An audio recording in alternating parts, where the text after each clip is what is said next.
ऋषि मुनियों की पावन धरती, देश धर्म का नाता है। कहते सारे लोग यही हैं, गो हमारी माता है। जाग उठो ओ भारतवासी, जाग उठो ओ भारतवासी, गो पर छुरियां चलती हैं। बंद करो गो माँ की हत्या, सारी जनता कहती है। बंद करो गो माँ की हत्या, सारी जनता कहती है।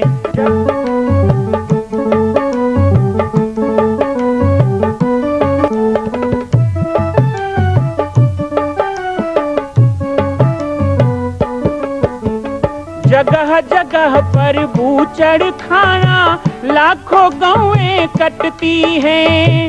किसे सुनाए व्यथा हमारी, नैना नीर बहाती हैं। रक्षा करना गौ माता की, रक्षा करना गौ माता की, गीता ज्ञान सिखाती है। बंद करो गो माँ की हत्या, सारी जनता कहती है। बंद करो गो माँ की हत्या, सारी जनता कहती है।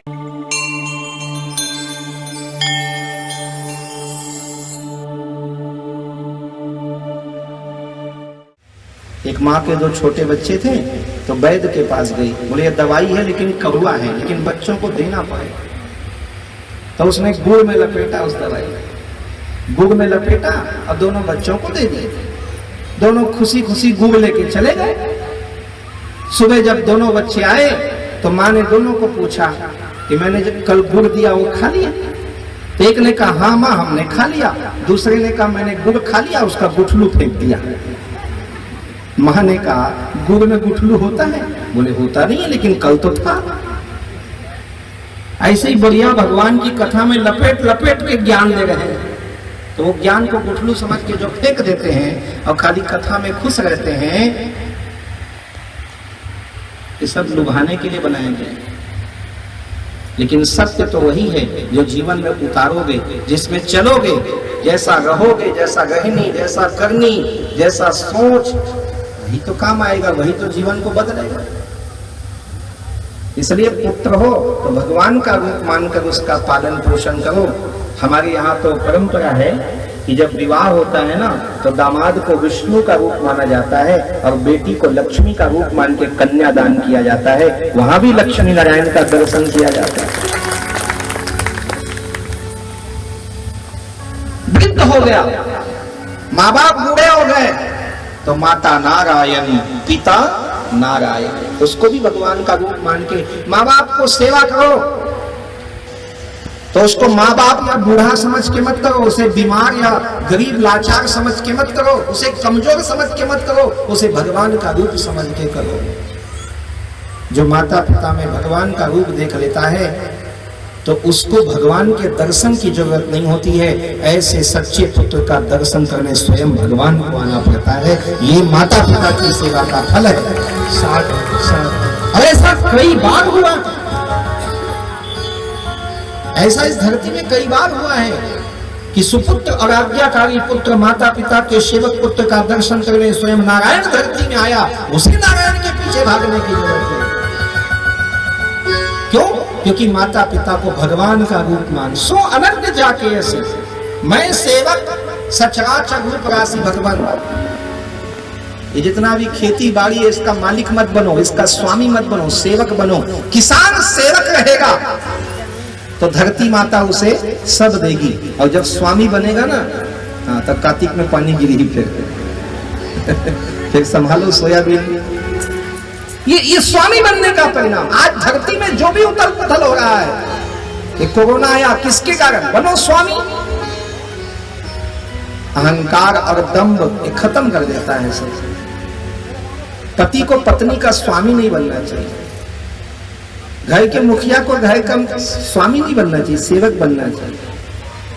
गांव के सरपंच को गांव का स्वामी नहीं बनना चाहिए, गांव का नगर सेवक होना चाहिए। एक विधायक को विधानसभा का जन प्रतिनिधि जन सेवक होना चाहिए, मालिक नहीं बना। और जो बना वो रावण और कंस की तरह खत्म हो गया, और जो सेवक बना तो सुदामा जैसा दीनहीन ब्राह्मण भी तीनों लोक का स्वामी बन गया। सेवक बनने से स्वामी बना जाता है, स्वामी बनने से स्वामी। तो ये भागवत के लक्षण है। भागवत वही है जो भगवान के बताए मार्ग पे चलता है, भगवत गुणों को लेकर चलता है। और भगवत गुण यही है जो राम जी ने स्वयं हनुमान जी को कहा है, ना जाने किस वेश में नारायण मिल जाए। किसी से द्रोह, किसी से ईर्षा, किसी से मोह, किसी से निंदा, किसी से वैमनस्यता, किसी से जलन नहीं करना चाहिए। ऐसा करने से अपना ही नुकसान होता है, अपना नुकसान भी होता है और साथ ही साथ थोड़ी बहुत प्रतिष्ठा रहती है वो भी खत्म हो जाती है। सबसे बड़ा धर्म यदि अहिंसा को बताया ना, तो माताओं के लिए विशेष बता देता हूं। हम कह रहे हैं कि सब में भगवान का रूप देखो, तो पड़ोसी में भी है ना, किसी की निंदा करना अच्छा नहीं। सबसे बड़ा धर्म और सबसे बड़ा अधर्म जब पूछा है काकभूषण जी ने गौरी जी को, तो गौरी जी ने पूछा काकभूषण जी, तो काकभूषण जी उत्तर कांड में रामचरितमानस में परम धर्म श्रुति विदित अहिंसा पर निंदासम अदनगरीसा। दूसरों की निंदा करना ये बहुत बड़ा पाप है। हम तो कहते हैं अधर्म की भी निंदा मत करो, अधर्म की भी निंदा मत करो। कोई गलत आदमी है तो उसकी भी निंदा मत करो, क्योंकि निंदा करोगे तो उतना टाइम तुम्हारा ही खराब होगा, उतना समय उतनी वाणी तुम्हारा ही गंदा होगा। राम जी ने रावण को मार दिया, संहार कर दिया। कृष्ण ने कंस का संहार किया भागवत में, और रामायण में राम जी ने रावण का संहार किया। लेकिन संहार किया, निंदा किया क्या? कहीं सुने हो? कंस ने कृष्ण को गाली दिया, लेकिन कभी कृष्ण ने कंस को गाली नहीं दिया। रावण ने राम जी को कई किस्म की बातें कही, अरे बाप ने निकाल दिया उसको, वो तपसी, ये वो, लेकिन राम जी ने कभी रावण को गाली नहीं दिया, उसकी निंदा तक नहीं की। उल्टे दूत भेजे, समझाने को भेजा, उसका सम्मान किया। रणांगण में भी उसे उत्तम कुल की दुहाई दी कि उत्तम कुल में पैदा हुए परम शिव भक्त हो, इसलिए अभी भी समय है। कोटि विप्र बद लाग ही जेई, आवे शरण सभै तकी मोहि, तजी मद मोह कपट छल नाना, करऊं शब्द ते ही साधु समाना। मैं तो तुझे शरण में रखने को तैयार हूं, गाली नहीं दी, निंदा नहीं किया। इन्हें दुष्ट की, दुश्मन की भी निंदा नहीं करना। हाँ, यदि तुम में शक्ति है तो रावण और कंस जैसों का नाश कर सको तो जरूर नाश करना, लेकिन निंदा कहीं भी अच्छा नहीं। सर्वभाव भजी कपट तजी, इसलिए कपट को छोड़कर अंदर निंदा का भाव रखो और बाहर में दिखावटी प्रेम करो, ये गलत है। कम करिए, दिखावटी नहीं, कपट नहीं होना, कपट से सब खत्म हो जाता है। आज हमारे घर परिवार में जो प्रेम सौहार्द खत्म हो रहा है, इसका कारण यही है। मैं बहुत दुख होता है, लेकिन आज देखने में आ रहा है कि संयुक्त परिवार टूट रहे हैं, एक साथ रहने वाले लोग टूट रहे हैं। भगवान कृष्ण की कथा सुनते हैं, देखो 8 पटरानी हैं उनके, कितने पुत्र हैं, कितने नाती हैं। कोई बात नहीं, आज एक पत्नी व्रत का व्रत है, करें। छोटा परिवार, सुखी परिवार करें, लेकिन इतना छोटा परिवार मत बनाओ कि तुम अकेले ही रह जाओ। छोटा परिवार का मतलब दुई दुई सुत सब भरातन केरे, भय रूप सिंगुन। लेकिन आज स्थिति ऐसी हो गई है कि आज एक एक घर में 2-2 लोग ही रहते हैं। एक गया तो अकेला ही पड़ जाया था, दूसरे का तीसरा। पहले बोलते थे 1 से 2 भले, 2 से 3 भले, आजकल कहते 3 से 2 भले, 2 से 1 भले।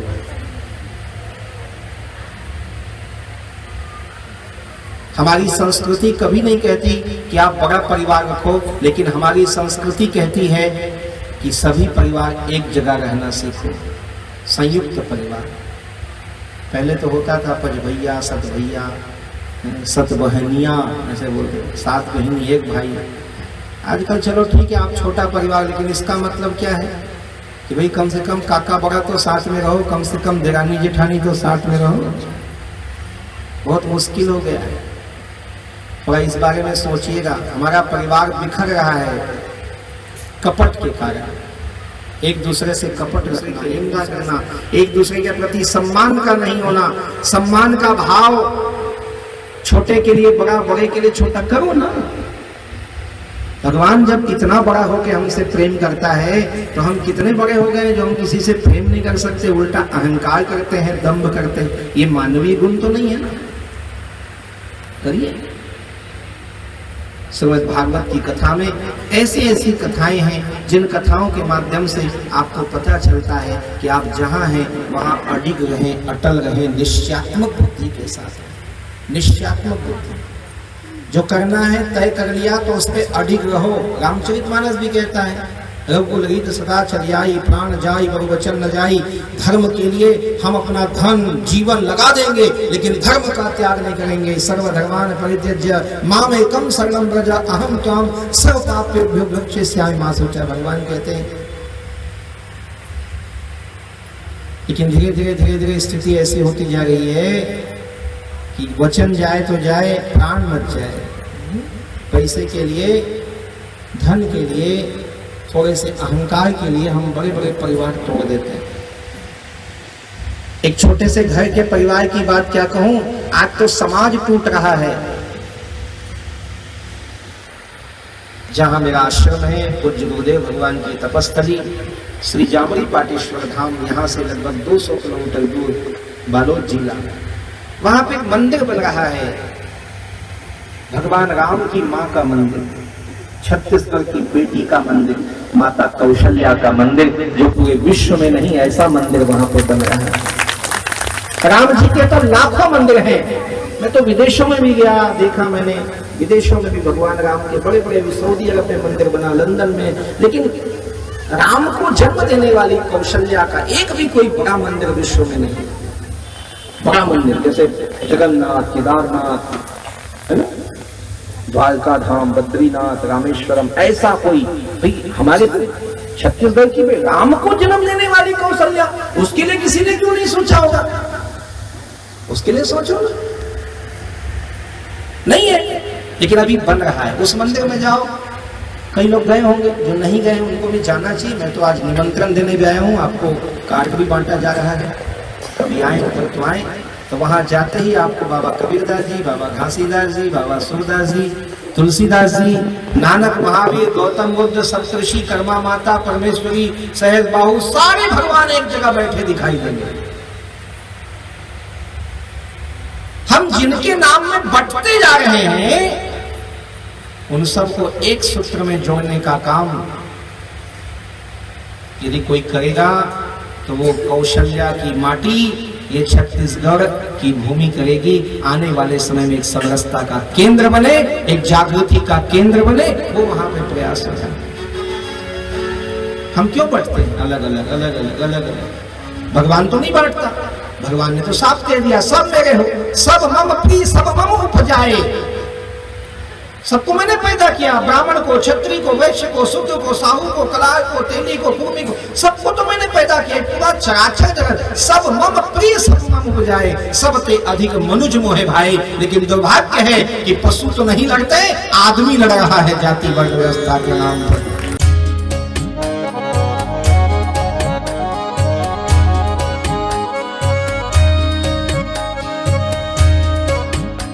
मां कौशल्या की पावन जन्मभूमि छत्तीसगढ़ प्रांत में बालोद जिला में स्थित है श्री सर्वसिद्ध शक्तिपीठ जामड़ी पाटेश्वर धाम। परम पूज्य सद्गुरुदेव राजयोगी बाबा जी की तपस्थली श्री पाटेश्वर धाम और विश्व के अद्वितीय मां कौशल्या जन्मभूमि मंदिर निर्माण का दर्शन करने और इसी प्रकार समसामयिक विषयों पर अपना ज्ञान वर्धन करने के लिए और 10,000 गायों के लिए बनने वाले श्री हनुमान नंदीशाला गो अभ्यारण्य का समाचार प्राप्त करने के लिए आप सभी देखते रहें YouTube चैनल पर राम बालक दास, और हमारे चैनल को आप सभी सब्सक्राइब करें, घंटी का बटन दबाएं ताकि आप सूचनाओं से जुड़े रह सकें। जय श्री राम, जय गौ माता, जय गोपाल।